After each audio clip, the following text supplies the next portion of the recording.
নেমে এসেছিল জাতির মুক্তির জন্য।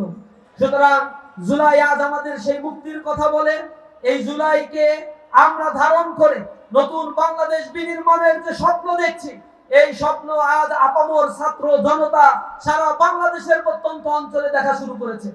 আপনারা দেখবেন বিভিন্ন গণমাধ্যমের বরাত দিয়ে যে সংবাদগুলো, যে অবজারভেশনগুলো বিভিন্ন মাধ্যমে প্রচার হচ্ছে, দিনে দিনে ইসলামী ছাত্র শিবির এবং জামাত ইসলামীর জনসমর্থন এবং তাদের কর্মী সমাবেশ, তাদের সাধারণ গণমিছিলগুলোতে লোকে লোকারণ্য এক জনসমুদ্রে পরিণত হচ্ছে।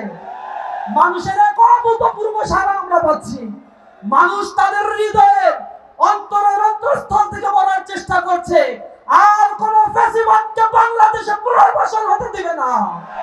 তারা নতুন উদ্যমে এক গণজাগরণ সৃষ্টি করেছে, নব বাংলাদেশ গড়ার শপথ তারা গ্রহণ করছে।